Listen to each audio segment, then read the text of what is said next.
A paz do Senhor, meus irmãos, estamos aqui nessa noite para compartilhar uma palavra que se encontra no livro de 1 Reis, capítulo de número 19 e o versículo de número 7. Uma palavra bem conhecida que está no meu coração para compartilhar com vocês nessa noite. Livro de 1 Reis, capítulo 19, o versículo de número 7. Que nos diz assim: E o anjo do Senhor voltou uma segunda vez, e tocou e disse: Levanta-te e come, porque te será muito longo o caminho. Ou em outras traduções está: te será muito comprido o caminho. Amém? Meus queridos, eu senti no coração nessa noite de compartilhar com vocês essa palavra, que eu acredito que é uma palavra, se bem que toda a Bíblia Sagrada, ela fala conosco em qualquer lugar, em qualquer página, mas esta em específico, ela está ligada a um dos problemas que nós estamos enfrentando nos últimos dias, que nos fala sobre a vida do profeta Elias, e como este homem era extremamente usado por Deus, como ele usufruiu dos benefícios da mão do Senhor. Era uma pessoa feliz e alegre, mas de repente as coisas mudaram. Para nós entendermos o que aconteceu na vida dele, nós precisamos voltar no princípio, porque quando Israel estava sob o comando do rei Acabe, um rei que a Bíblia diz que fez pior do que os seus antecessores, porque além de ter colocado Israel na idolatria, ele ainda casou com uma esposa pagã. A Bíblia nos diz, meus queridos, que neste período tenebroso de Israel, Elias ele aparece e a Bíblia diz que ele fala: segundo a minha palavra não vai chover. Depois que ele profetiza isso, a Bíblia diz que o céu se fechou durante 3 anos e 6 meses, não houve chuva em Israel. Deus, com a sua graça e a sua misericórdia, guardou Elias, cuidou dele, colocou ele escondido em um riacho, e a Bíblia diz que ali os corvos alimentavam ele, trazendo 2 refeições diárias para ele. E ele estava extremamente feliz. Logo em seguida, quando a Bíblia diz que o ribeiro seca, a Bíblia diz que Deus já tinha preparado a casa de uma mulher para que sustentasse Elias. A Bíblia diz que ele vai a Sarepta, que é de Sidom, e ele chega lá, e Deus realiza um milagre extraordinário naquela casa, de forma que, enquanto a chuva não desceu, não faltou comida naquela casa pelo milagre extraordinário. E a Bíblia vai mencionando ainda coisas maiores que Deus vai usando. O profeta Elias, um homem que está feliz na presença de Deus. A Bíblia fala que ele desafia 850 profetas de Baal e Ázera no Monte Carmelo, uma das passagens mais conhecidas da Bíblia, e que faz com que nós conheçamos ele como o profeta do fogo, porque orando ele, uma oração extremamente curta que não durou 2 minutos, Deus mandou fogo do céu, consumiu o holocausto, a lenha, até a água que estava na vala ao redor do holocausto, o fogo consumiu, trazendo uma unificação a Israel, porque o povo estava dividido com 2 corações. Mas quando vê Deus responder com fogo, houve uma unificação de Israel, porque a Bíblia vai dizer que todo o povo gritou: só o Senhor é Deus. Porém, meus queridos, quando o profeta Elias é ameaçado por Jezabel, a Bíblia diz que de repente esse homem é tomado de um desânimo. E eu costumo dizer que esse homem não desanimou da noite para o dia.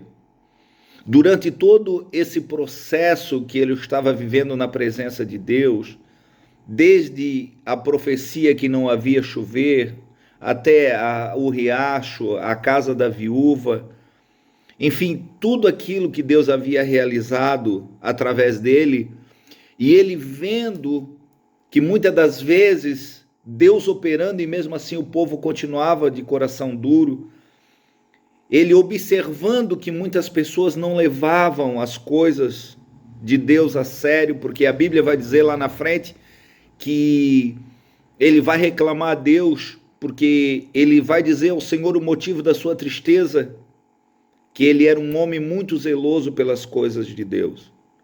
Então esse homem ele vem desanimando, e quando chega a ameaça de Jezabel, ali foi o ponto de esgotamento, foi aonde ele acabou desistindo de tudo aquilo que Deus tinha colocado na sua mão.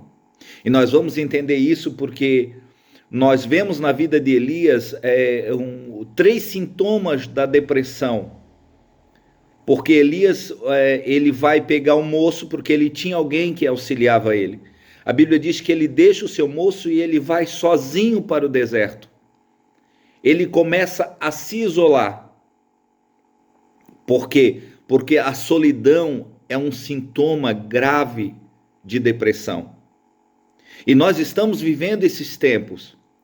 Quem sabe você que está me assistindo nessa noite, que está ouvindo essa palavra, quem sabe você como Elias também anda desanimado, quem sabe você como Elias anda se isolando, e muitas das vezes as pessoas julgam você dizendo até mesmo que você passa muito tempo no celular, quando na verdade o celular é só uma fuga para o isolamento e para a solidão.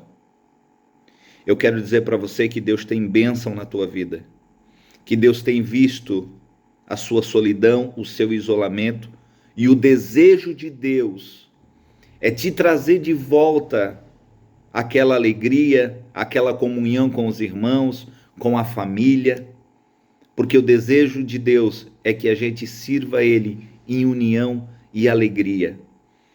E outra coisa que nós vemos na vida do profeta Elias é que ele desanimou.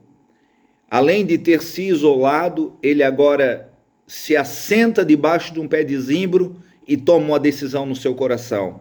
Sabe de uma coisa? Eu não quero mais nada. Ele desistiu, porque a Bíblia diz que ele se assentou embaixo de um pé de zimbro para descansar e desanimou. Não queria mais nada. Mas Deus veio atrás dele. Deus enviou um anjo enquanto ele estava lá.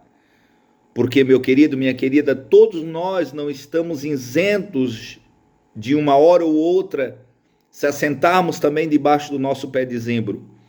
Nós não estamos isentos de uma hora dizer, sabe de uma coisa? Eu estou cansado. Quem nunca um dia pensou em desistir, em deixar de lado? Quem nunca olhou para a família, olhou para os filhos, olhou para o trabalho, olhou para o casamento e pensou, sabe de uma coisa? Eu estou cansado. Nos dias que nós estamos vivendo hoje, é o que a gente mais ouve das pessoas. As pessoas estão cansadas, as pessoas estão desanimadas, as pessoas lutaram às vezes tanto por algo que chegou a um esgotamento tal que a pessoa diz, sabe de uma coisa? Eu cansei. A pessoa desanima de lutar, a pessoa desanima de falar, a pessoa desanima de querer alguma coisa para a sua vida. Mas o desejo de Deus é que você se levante novamente, que você se fortaleça e que você prossiga.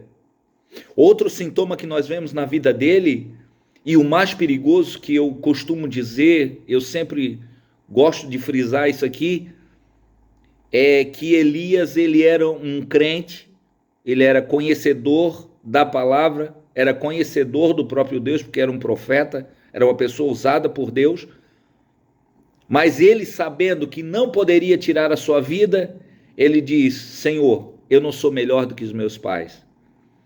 Tira a minha vida, Senhor.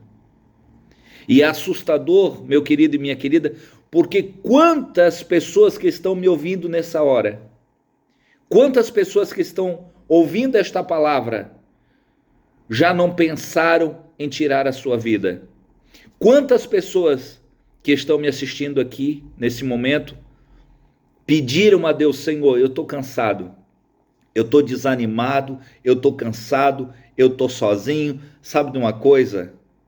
Me recolhe, eu desisto da minha vida, eu estou cansado de viver. Meu querido, minha querida, Deus tem plano na tua vida. A hora vai chegar, porque ninguém vai escapar da morte, a não ser que Jesus venha e nos arrebate. Mas até lá, eu quero dizer uma coisa para você: tem muita coisa ainda para você fazer para Deus. E agora nós vamos ver como Deus é maravilhoso, porque a Bíblia diz que Deus mandou um anjo, mas não de mão vazia. A Bíblia diz que o anjo vem e coloca ali um pão sobre a brasa e uma botija de água, e a palavra de Deus para Elias através do anjo foi: come e bebe. A Bíblia diz que ele comeu, bebeu, mas ele voltou a sentar, a deitar e a dormir. Mas Deus insiste mais uma vez e diz através do anjo: levanta, come e bebe, porque muito comprido te será a caminhada. Eu quero dizer uma coisa para você nessa noite. Você que está isolado, você que está cansado, você que pensa que melhor é Jesus te levar para o céu nessa hora, eu quero dizer uma coisa para você: Deus tem muita obra ainda para fazer através de você. Tem muita coisa para ser feita ainda. Foi só um momento que você passou. Deus está te dando força, Deus está te dando graça, tem alimento do céu para a tua vida nessa noite. E eu creio que Deus está falando com alguém através desse vídeo. E eu creio que Deus vai te alcançar, que Deus vai te dar força, que você vai se levantar de novo como um gigante e vai continuar fazendo aquilo que Deus colocou na tua mão, porque muito comprido te será o caminho. Que Deus abençoe a sua vida, o seu ministério, a sua casa, a sua família. Que tudo diante de ti esteja debaixo da mão onipotente de Deus. Que Deus te abençoe, em nome de Jesus.